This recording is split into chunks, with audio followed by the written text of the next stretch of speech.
So we are pleased to have a talk by Thierry Poibeau. Thierry is a researcher from the PRAIRIE Institute. He's deputy director of the Lattice group, working on natural language processing and all the aspects of languages, different languages, translation, etc. And he's also the leader of a working group in PRAIRIE on automated decision. It's a multidisciplinary group involving people specialized in different domains, but also people working on decision. And we are going to have a talk about artificial intelligence and society. What would a better AI mean? The floor is yours. Yeah. So thank you very much, Anita. I will try to keep time for questions because I think it's a domain for which we should have a debate and we have question and answer. And also, it's a very different talk from the one we had in the past because it is going to be a lot less technical, and I'm going to address a general question that I hope are of interest for most of you working in the domain. So, of course, we are all working on AI and developing system. So the question is, what does it bring to society, and how could we work to go towards a better AI? So first thing I wanted to address is how AI is perceived and described in the general media. So I went on the BBC website last week, just 1 week ago, and you have on the BBC website with this webpage where they put together different papers or different news they had about AI. And on the website, you can see that there is most of them or several of them that reports positive, funny, and exciting things like having a new perfume that can be correctly adapted to the user, or to have realistic tech, or to take a taxi which is without any driver. It can be at the same time a bit scary. So there is this digital human, and it's you have a lot of things in the press about human and digital things, that the interaction between the two and where does all this lead, which is probably scary for most people. The story with taxi is also maybe a bit scary, and you have this idea of having a virtual reality interview in which you are not facing humans. So that, I think, that is interesting. At the same time, it addresses the positive things and also what people may find scary in this domain. And you have also other news which tells us that probably this domain is not completely, or what we are developing is not yet fully functional, like this. So that is a bit anecdotal, but a robot that falls asleep during an interview, or you have still the fact that AI tools fail to reduce recruitment bias. So you have all these things in the news, positive, less positive things, and things that can be scary, or maybe people think it's not completely up to date, or it's not ready to be used. So this is different source of concern, and that will be the next part in which I will dive deeper into these different issues. So we all know, and we all have seen this press release about stuff that failed, and that has been widely advertised in the news. So everybody reports about so this Microsoft chatbot that turned to be racist after a few days or a few hours, because lots of people posted racist messages to the chatbot, and since it was learning online, the chatbot learned from this kind of racist ideas, and also the other stuff about Amazon, in which the company deployed a recruitment system, and this deployment system was discriminating women because it was based on the people who are already working in the company, which were mostly men. So we all know about this, and it's what I call deployment issues. Microsoft had probably a good system, but the way they deploy it with something that was completely blank and was learning from data means that they should have controlled what people were saying on the chatbot. And also at Amazon, it should have been better tested. But we have some other things that are also well known, but maybe not so. It's not so clear maybe what we should do with that. So you have, for example, gender bias in machine translation. So this has been widely advertised. So if you take a language like Turkish, Finnish, or Hungarian, in which there is no gender, if you put some adjective like intelligent or beautiful, it will be some of them will be rated to men and some other will be rated to women. So if you translate what I put on the slide, you will have for the first one in French, il est intelligent. So intelligence is rated to men. And for the second sentence, it is elle est belle. So quality of being beautiful is rated to women. So this is well known. What is more interesting is that if you take the two last words, the last one is for masculine and the previous one with the suffix no is exclusively feminine. And what we can see is that these biases are strongly anchored in the system, in the model, because even when there is a word that is not ambiguous that should be masculine, it is translated as a feminine, infirmière in French. It's not always the case, so it really depends on how you tune the system and what kind of learning you do. Because if you take Yandex, so that was an experiment I did 1 year ago. So there is this strange translation by il est or c'est in French. But if you take the two last example, Yandex managed to recognize that Apollo is masculine and should be translated as infirmier, which is correct. And the previous one is feminine. So whereas Google Translate was unable to do this difference, even if it's the words are not ambiguous. So we can see that the bias in Google Translate for these words was really strong, because even if it's clearly masculine, the translation was the word that was feminine. It's not the same in Yandex. So of course, it all depends how you train your system, what kind of training you do, and you can have better or not so good system. You have also this racist stereotypes in autocomplete. So that is also something that is well known. A few years ago, and that has been presented. I take this slide from Kate Crawford during a talk she presented at NIPS 5 years ago, so some time ago. If you were writing a Jew should, and you were looking at what was suggesting Google at the time, you had lots of things that were quite racist and that were carrying racist stereotypes over the people addressed in the query. If you look at it last year or now, if you look at this, you can see that there is nothing now. So it's on the right of the screen. So it means that Google has addressed the problem. And the only thing that they did was to deactivate the problem, the functionality, so that you don't have anything now in autocomplete when you write this. Of course, it's hard to control everything. So do you want to deactivate this for all kind of people or just for a fraction of them for all languages? So if you look at French and if you look at for Jew, I think there is nothing if you write it in French. But if you look about Japanese, you have the same kind of thing. And it's not clear if that is something that you want to have, this kind of suggestion, or if it's something that as a whole you would like to deactivate in your application. So of course you can control some of them, like for this in English, where Google clearly did something.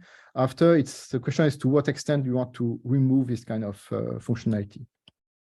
So you have lots of other bias in the data. You have gender stereotypes, so that is well known. So to move a bit from text to image, if you look at Google Images, that was also a slide from Kate Crawford a few years ago. If you look at CEO, and if you look today, it's a bit different, but it's a bit the same kind of idea. She noticed that there are lots of men and very few women represented in the image. And the last thing, so that's a bit different, but you also find a lot of claims in the press. So that also plays a big role about how people see the domain. You have all these titles that Alibaba, for example, Alibaba and Microsoft AI beat human scores on a reading test. The fact that it beat human scores, most of the time we don't know what it means to have a human score. And it's also seems to say that there is something superhuman or superpower in this system, which means that people who don't know exactly how it works and what it can do, may be afraid of the solution. So you have people like Emily Bender who quite frequently go to the press and have some title like "Look Behind the Curtain" to try to demystify and to say that what is advertised in the press is not exactly what is happening. And you have also unsolved questions like when we say a system understand the language, what does it mean to understand? It's not clear even for human.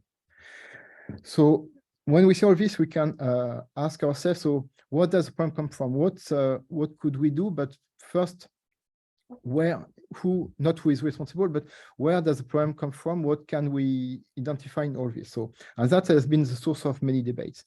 So there is the first question that is widely advertised, and there are a lot of people in different domains, including philosophy and other domains, who have questioned this. So is it a problem with technology, and should we blame the technology, or is technology neutral, which is a common belief and something you can see lots of debates even on Twitter, on different media, and even conferences about where do the problems come from, and is it related to technology or not.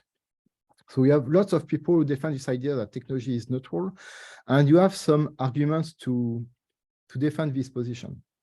The first thing is, I think that everybody agrees that algorithms are not morally good or bad, so they are just algorithms in a way. So it's not the algorithm that can be blamed for anything.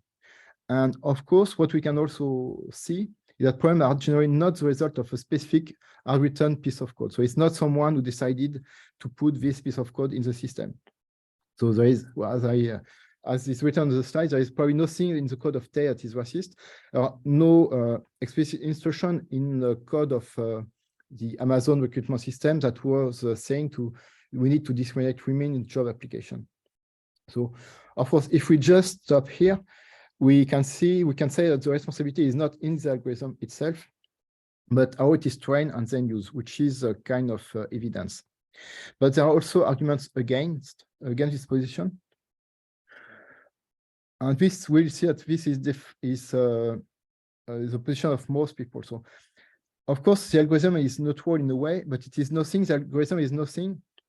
So especially when we speak about machine learning, when you have lots of parameters, and when what the system does is the result of training on data.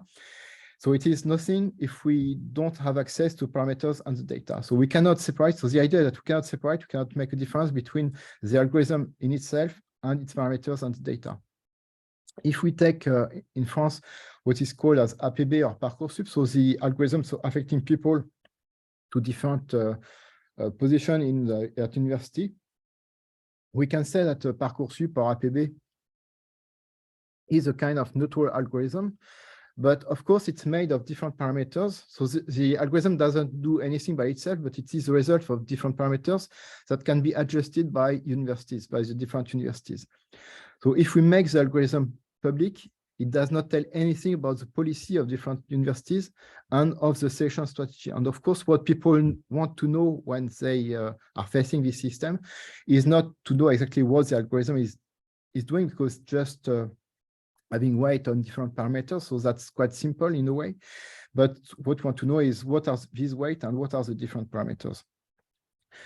So the conclusion is that technology and algorithm are not neutral in that parameters should be considered an integral part of them, especially in the machine learning context.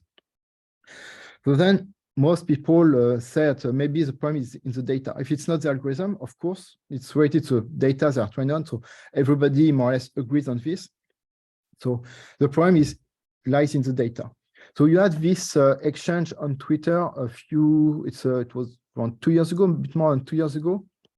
So it was after there was a problem with some algorithm trying to recognize some people or something from images, and it works well on the people who had white skin, but not so much on people who had a darker skin. So you had this debate: where was the problem coming from?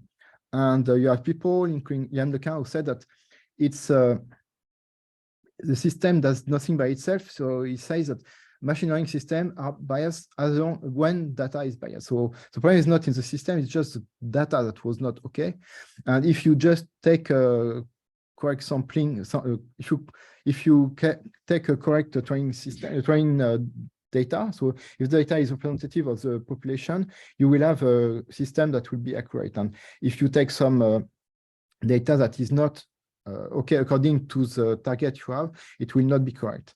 So that's what he said, which seems to be in a way obvious, but you have some people, including Thierry Poibeau, who was working at Google and who is well known to criticize. So she has been fired from Google and she's criticizing a lot this system. And she just said, I'm sick of this framing, tired of it.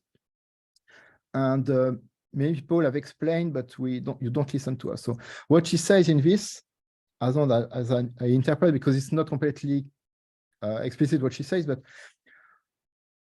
what she says is that data cannot be an easy way out, it cannot be an excuse. So of course, it is true that a system reflects the data it has been trained on. So that is the basics of machine learning. You train a system on some data, and the system will reflect what the data are made of and the kind of data you are training on. So that is with the basics. And what Yann Lequin said, which is also obvious in a way, is that the bias are in the data, come from the data. But what Thierry Poibeau tries to highlight is that this cannot be used as an excuse. So if a system is put online and is used in a certain context, it's too late. So what she says and what she claims is that system designers, or as far as we can interpret what she's saying, which was not, once again, explicit, but I think she wants to defend the position that we have to ensure that there is an adequate representativity of the data used to train the system. So of course, it's not easy, and in a way, if you have a bad system, it's maybe because it was not trained on the right data. But the idea is that it's too late if you see this afterwards. You have to make sure beforehand that the data are accurate. The same can be said for deployment. You have to check before that when you deploy your system, it's the target, the application you are targeting corresponds to the application you are actually deploying. So it means making sure that the target is the same as the training and the data, as the training data was representative enough of the target.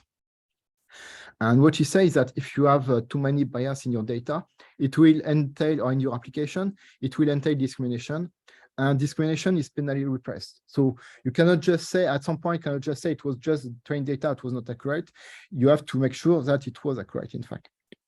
So all this means that there is, of course, some subjectivity, and there is, most of all, a social dimension of AI. So AI are not just systems, but they have a social dimension. So what we have seen is that algorithm and data are linked to the target application. So the algorithm cannot be separated from the training data, but also you have to make sure when you deploy a system, the training data corresponds to the target application. And of course, it's like when we have different applications, if you have just access to the algorithm, it does not give you any information about how it is used and what it will give as a result in the end.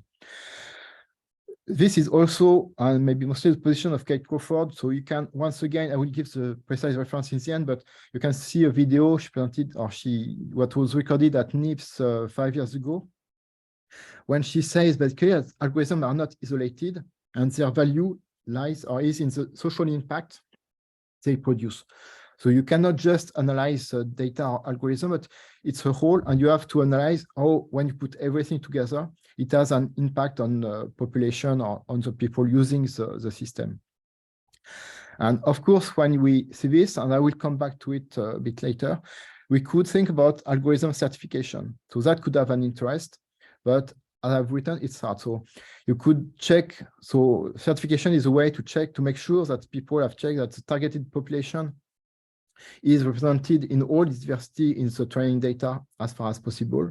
So it's always as far as possible, because of course, when you do training, it will never be the same because it's a model. So it's always hard to control all these parameters.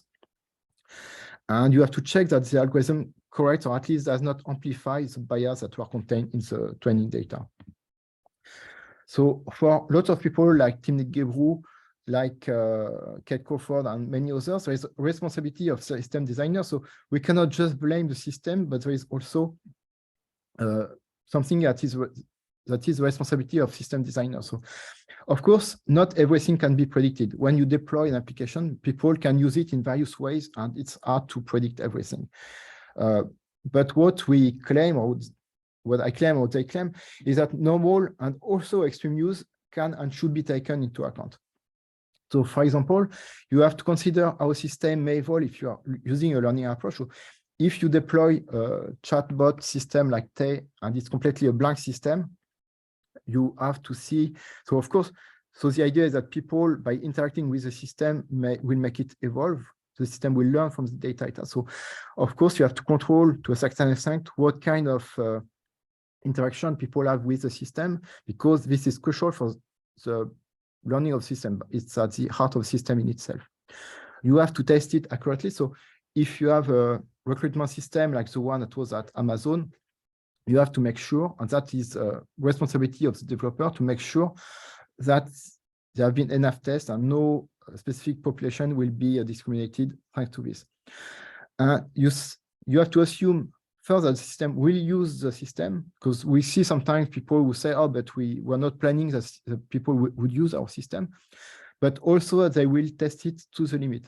So now I think it's well known in some domains that people will do things that are not at the core of the system. For example, if you have a chatbot or a dialogue system, you have to make sure, or we know that people will begin with offensive messages, because it's a machine. All the time when people deploy this kind of systems, there are some insults and some offensive language addressed to the system.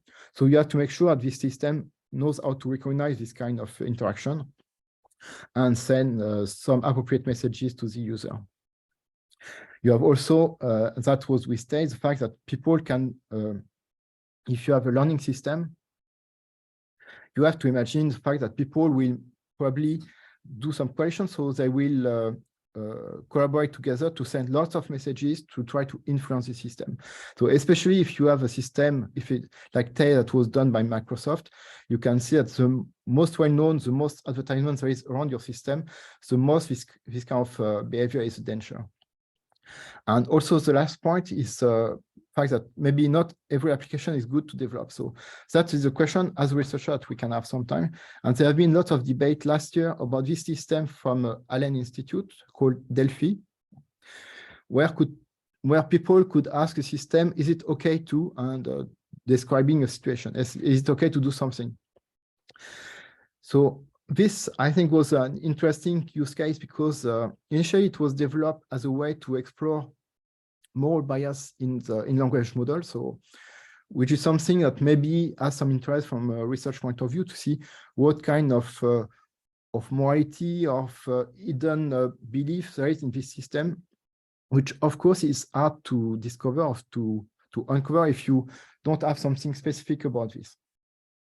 But then people decided to deploy it as an online bot, so a system that with which you can interact online, which is very different from having something in the lab where you want to explore some internal belief of the system. When you put it online, of course, it's very different. It means that it's open to everybody. Everybody can interact with the system. And in NLP, like in most machine learning systems, I would say, you know that there will be some mistakes. So when you deploy a system like this, which is in a touchy domain, in something very specific related to moral and belief, it can be something quite dangerous or tricky. So we observed that the tool managed to give lots of relevant answers. So most of the time it was right. So you have two examples here. When you say, can I park in the handicap spot if I don't have a disability? The system rightly recognized it was wrong. Or the other thing that it was to have a t-shirt of a team, even if you are not supporter of this team or this band, it's okay. But very quickly, you had lots of other messages. And this made the headline of the press. So that's where you have very bad feedback sometimes, because people see this kind of messages. And you have, so that was not the majority of messages, but that was what people most people, so that when there was a headline in the press, it was about these messages, and which of course give a bad image of the domain, but also behind the image of it gives of the domain, we can ask, is it really right to put this kind of system where people can ask this kind of question, and you know that the answer may not be accurate all the time.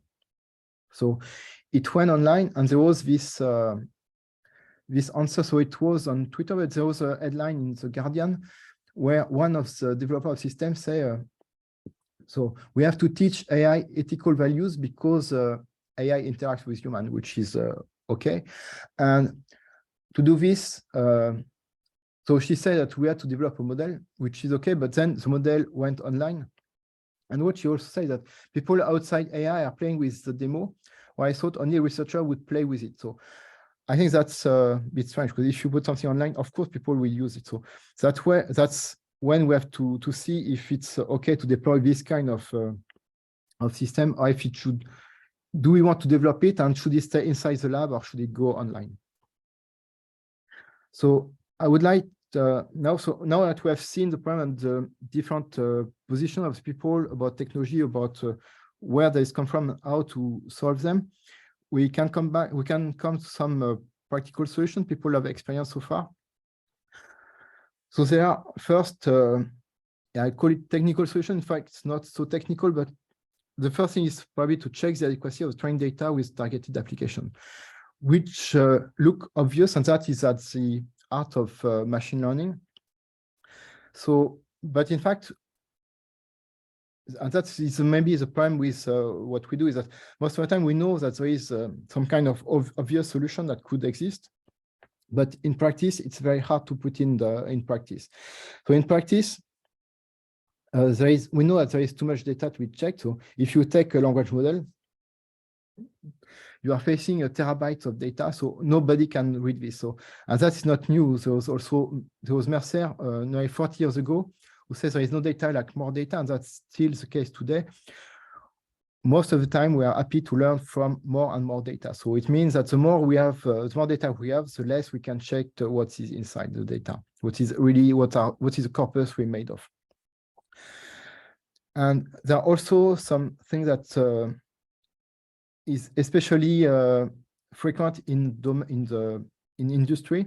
The targeted application, what you are targeting, is not always known or well defined. So you develop a system, so you have some system in the lab, but you don't know how it will be used afterwards, and so it cannot be the responsibility of the one who is developing the system or who has done the model, because in fact it's not the same people who are doing the model or are doing training as the one who are deploying it. So of course there is this mismatch sometimes that is hard to control. And for security reasons, for example, we don't always have access to the targeted application, and we don't even know sometimes what will be the targeted application. And related to all this, it's quite difficult to get stratified and representative data. So the idea that we would like to have some kind of adequacy between training and the targeted application, between the data that in the training is trained data and the target application, but in fact that is not so obvious. So what people have proposed, and recently Emily Bender and Batya Friedman in a paper at Tackle, is the idea of data statement. And this is what they propose as a data statement. So it's data statement, but it means explaining what there is in your data, how it has been trained, how you have gathered this data, and also what you think may be a limitation of this data. What if you know already that they are not representative, and you cannot have data that are completely fully representative of the target population, for example, you want to get, it's better, it's a good practice to write it explicitly in a data statement. So for example, I will not read everything as they have written, but so this paper is very practical with example of application and kind of data statement that could be attached to what they propose. So assess potential gaps between the speaker population representing in the training data and the test data, and the population whose language a system will be working with. So they help identify population who are not yet included in the data. So it's really this. So you have done something, at some point you have to stop, and that is your training data. You know it's not fully representative, not comprehensive, and is trying to give an idea of people what there is in the data and what there isn't. And it can be the same for a collection of images or anything. You can try to say what you have in the data and probably think about what there is not. The same could be proposed for applications. So we could think about application statements or certification. And we are probably going to this with the European law that is coming soon, in which probably the industry, people who are producing software will have to assess to give some certification or to pass some certification corresponding to their system. So it means describing the condition of use and the limits of the application. And for example, define degrees of criticity. That has been done, for example, or proposed in the automotive industry, in which they have defined 6 levels of driving automation. So we can think, and people have already begun to think about certification and audit. But so that is probably a good thing. It's not, but it will not be perfect, and it's hard to do, because of course we know that it's not always in line with actual application. It's really hard to have something to certificate some application that you don't know, because it's application, and what we want to do is always new. So it's hard to have some certification, some kind of certification, which is a process that has to be defined at a certain time, and to have it appropriate, accurate for really to have something that is really relevant for some application that will be developed afterwards. And we have related to this, we can also study how machine learning systems are deployed. And that is what we are trying to do with some of my colleagues at PSAI and within PRAIRIE. There is a study group on automatic decision-making with application in law and in medicine. And for example, Anita Burgin, who introduced this talk, is actively, she's at the same time working, using this kind of system and thinking about how they can be deployed, how they can be used in critical domain like in medicine, where of course it's really critical, and we should really think about how we make sure these systems are accurate, not discriminating people, and so on. The second domain is so maybe more related to NLP, to natural language processing, consists in debasing the data. So which means we're trying to remove as far as possible all the bias from the data. So that is a very popular domain currently. So there is a vast amount of research on this topic since 4 or 5 years now. And by bias, we can see different kinds of bias. So what has been addressed so far is mainly gender and racial bias, but there are also social bias and other kind of things that could lead to discrimination among these models. So it's an idea that is quite popular, and especially for large language models. So, and the idea is most of the time the same. So the idea is to find some neutral words that are not gender specific, or as the opposite, to find some words that are highly polarized, so that we can see how they are encoded. We compare their representation and try to see what is specific, for example, of gender bias, and try to remove this representation. So if I take a practical example, so there is this famous paper, because it was one of the first trying to address this problem. So already 6 years ago. So the title was "The Man is to Computer Programmer as Woman is to Homemaker." And they wanted to remove bias from word embedding. So it was a paper published in NIPS. And so the approach is a bit what I already said. So they try to identify professions associated with he or she, so with masculine bias or feminine bias. They show that we can compute things like, we can ask, thanks to the way it is represented to vector, if we put man means woman, we can compare with computer programmer and we obtain something like homemaker. So there's a clear sign of gender bias in this data. So then the approach was to compare how he and she was encoded, to identify values that were encoding the gender dimension in the data, and then to remove the bias with 2 possibilities. One, you can completely try to remove all values that are related to gender, or you can do it as they call soften, so just soften the values. So not completely removing the what was gender specific, but reducing the differences between the different genders. And of course, for technical details, you can see the original paper. But what I want to highlight is not so much the details, the technical details, but what they say in the conclusion or in the discussion of the paper, which is quite interesting, because that was one of the first paper published on the question. And in this seminal paper, they already say things like one perspective on bias in word embedding is that it merely reflects bias in society, which is what we have seen before when we are discussing if the bias comes from the data or to what extent we can blame the data about the bias. And what they say that, and therefore, one should attempt to debias society rather than word embeddings. But however, by what we are doing, we have an impact. And what they say in the end is that debias word embeddings can hopefully contribute to reducing gender bias in society, which is maybe too optimistic. But what they say is that at the very least, machine learning should not be used to inadvertently amplify this bias, as we have seen can naturally happen. So I think it was quite clever from this. So it's a technical paper proposing an approach to reduce the bias in word embeddings.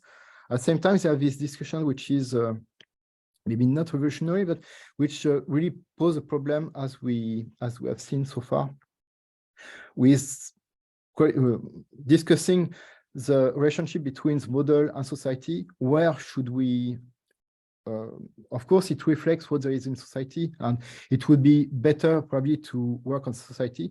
But we are producing these models that are trained on this data. So at least the very least we can do is to make sure that the model does not amplify what there is in the training data, and maybe we can have some techniques that try to solve or diminish this bias. So reducing biases has been very popular, as I said, and of course it's popular because it's a relevant answer to the problem. It's a very practical and workable solution to the problem. However, it's not perfect, so it does not identify all kinds of bias, and that's probably not. It's probably not possible to identify all kinds of bias, and it can entail also side effects that we don't want. So there are questions that are not addressed in most of the paper. For example, should all questions be gender independent? So that are bigger questions, larger questions that are quite rarely addressed in the system when people propose this. And should we keep some association, some bias in the data? So to what extent do we want to remove? And it was a bit in the paper we have seen when they propose to remove or just to soften the differences. To what extent do we want to have some to correct or to remove the bias in the data? So it leads to more philosophical question or policy making, maybe, or governance about this kind of techniques. Who decide what is not role, which is a real question that is not really addressed in most of the paper, and is from even if we are at a technical level, is the encoding of she and he a good indicator of gender bias? But the last thing is that if, by definition, machine learning is based on data, so everything, or a large part of the problem lies in data. So if we believe in machine learning, so learning from the data, if then we speak about modifying the data or the resulting implementation, it is by nature a sensitive operation. And of course, we always think that it can be done for good to reduce bias, but it can also be done to introduce some other kind of ideology or other kind of point of view in the data. So it is really, this technique is interesting, but it's also from its nature, the source of many questions we should ask ourselves.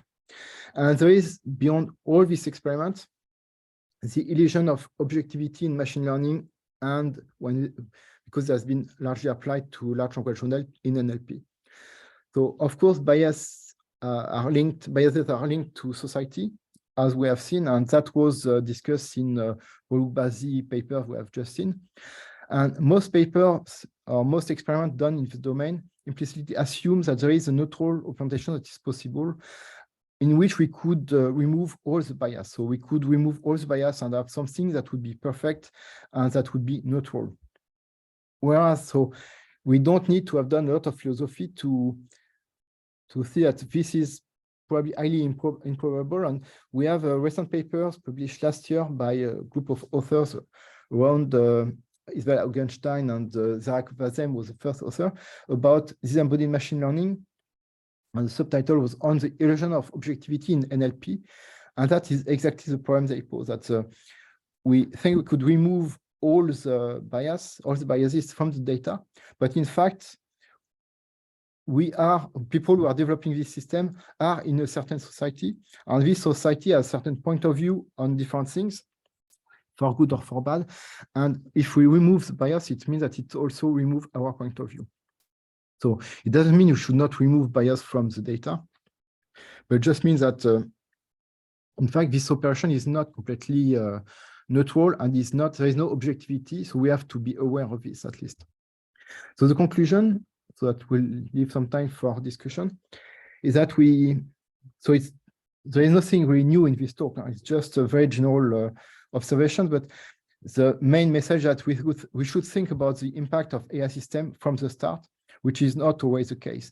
And there is this quotation that I take from a course from Dan Juravsky, but it's a quotation that we can find online on Twitter, on various media, it's frequently cited. So it's about NLP, but I think it applies very well on machine learning as well. So the common misconception is that language has to do with words and what they mean. It doesn't. It has to do with people and what they mean.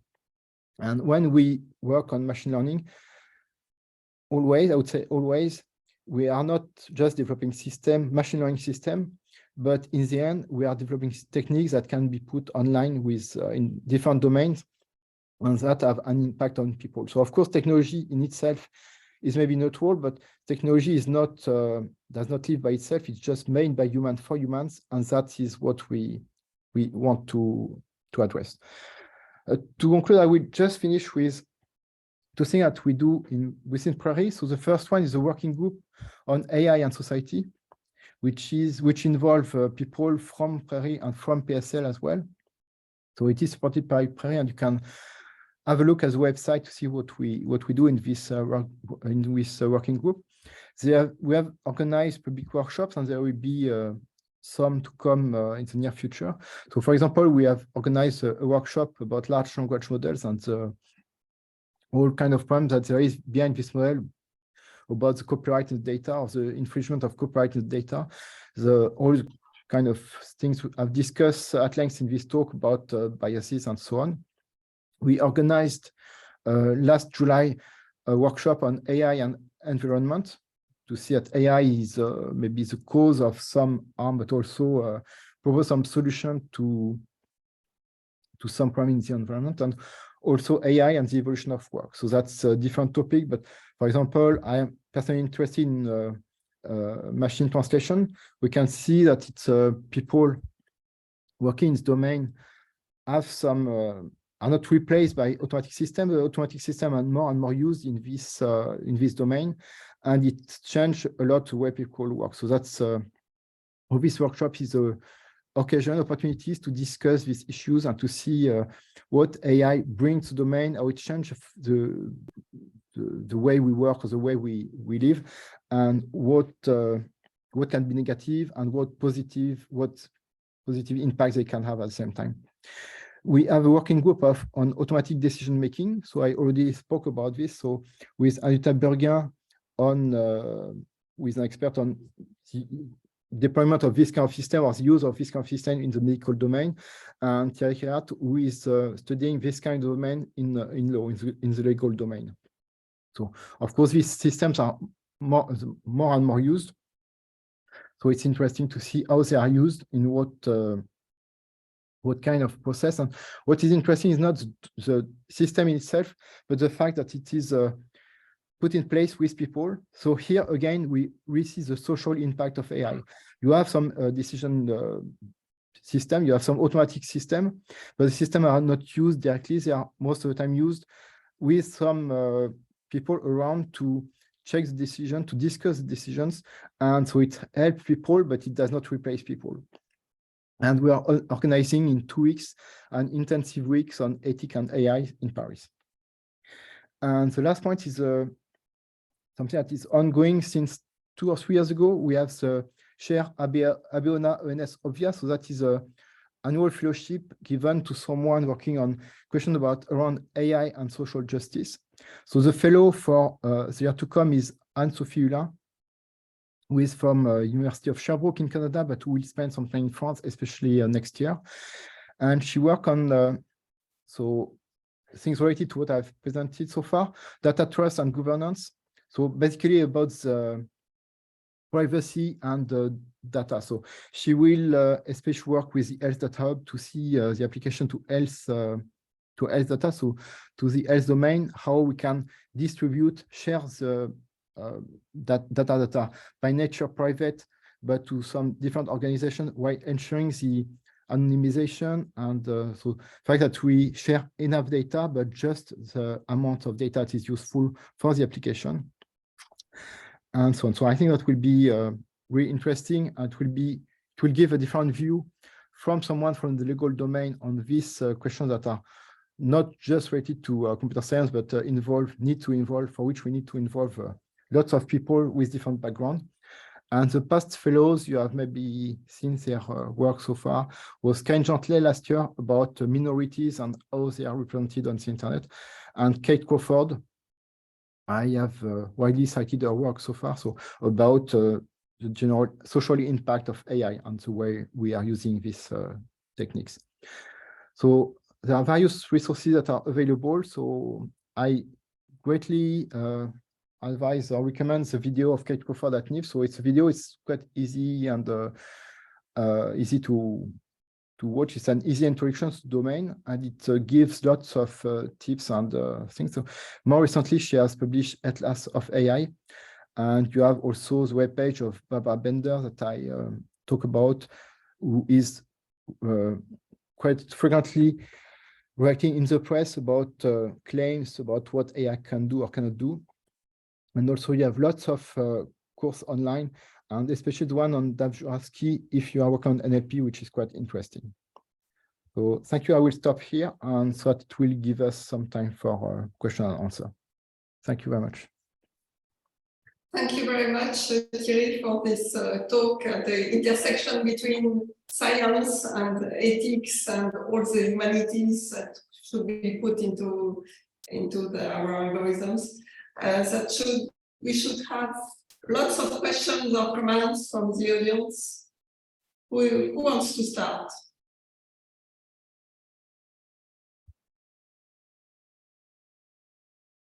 I have a question about your remark about not all the application would be good to develop. So how could we be regulated? For example, we had this publication recently in the medical domain that we could extract the race from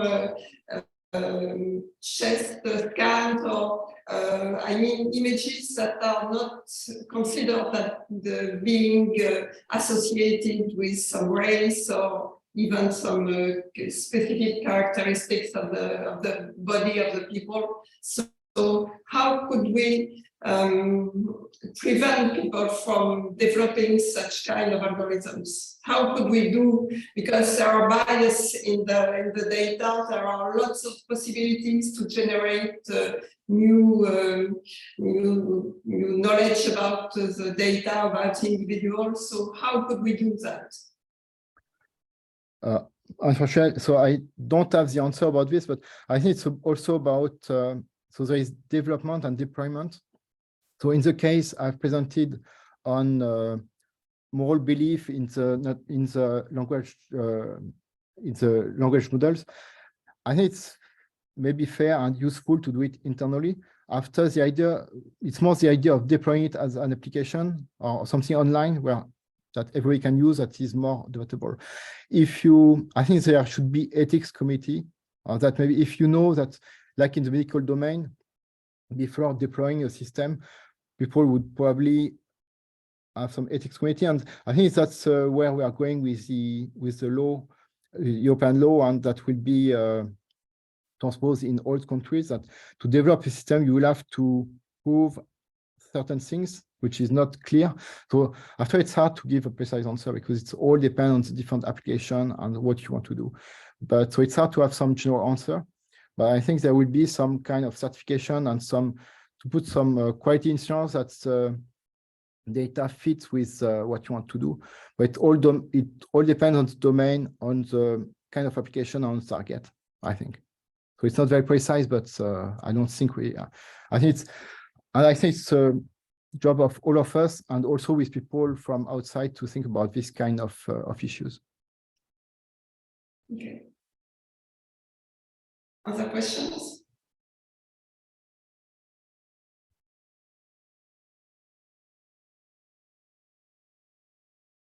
Or do you have some comments about how we could apply these principles in your domains? Or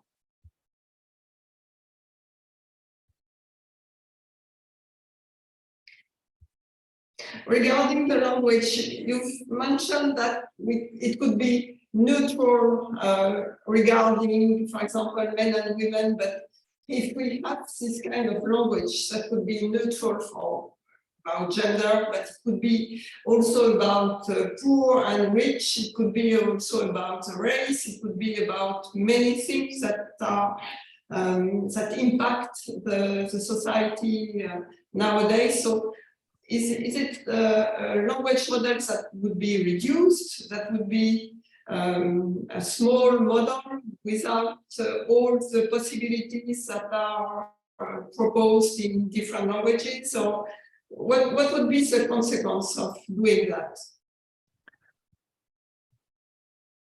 Because it depends if you do it at learning or after.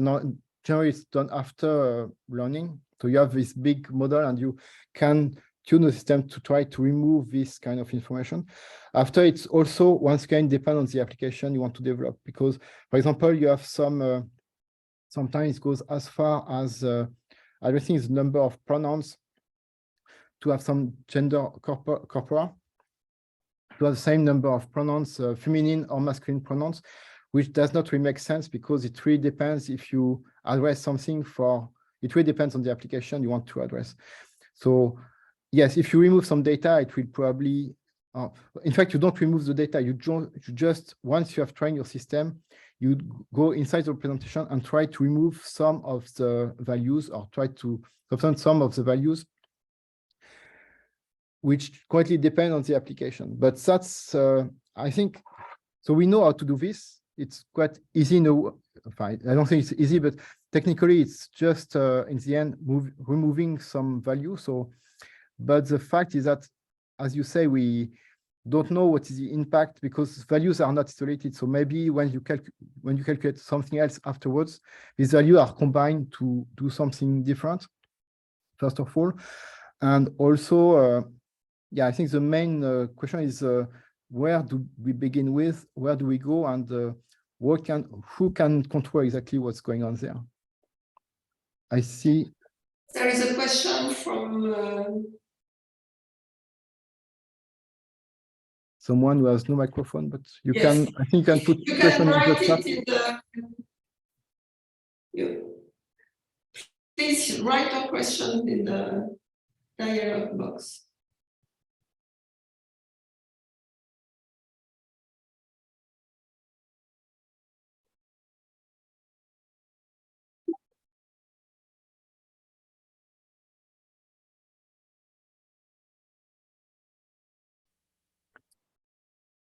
Yeah, I think it's hard to answer to all these questions, because we have some, we know the problem, we have some technical solutions, but it's hard to know to what extent they can, what they entail, because, yeah, as I said, there is no objectivity, so then it's who decide to do what to do, and then it all depends on the application, so it's hard to have some general answers to these problems. Jérôme, you put your... No, it was just to upload. You have some comments about this talk, very interesting talk about how we can have good AI.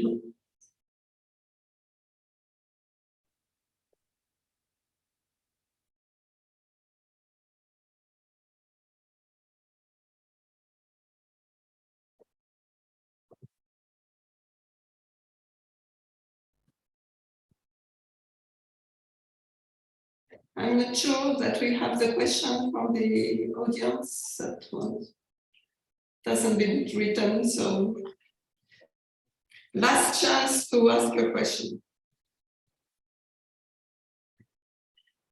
There's someone. Sarah, something.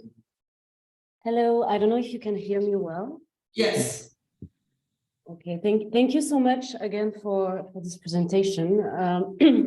So just maybe to situate myself, I'm a political scientist, so I'm coming with this background. And I was actually wondering, you mentioned the question of subjectivity versus objectivity, but I was actually thinking about what about critique inside of AI, how to put critique at work in those technology, because at some point, I think when we are talking about those questions in relation with society, and especially in the question of governance and the political effects, I think critique is also some tools that has been that can be useful and can be actually put at work at some point. So I was wondering if you maybe could reflect more about this question of critique here.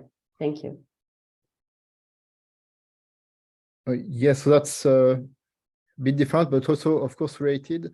And even so, there is critique of this system, but there is also, I don't know if it's related, but there is also a question of moderation, for example, of content online, which is something that nobody has managed to solve. So that is really a social issue, and nobody has managed to find a proper solution, according to me.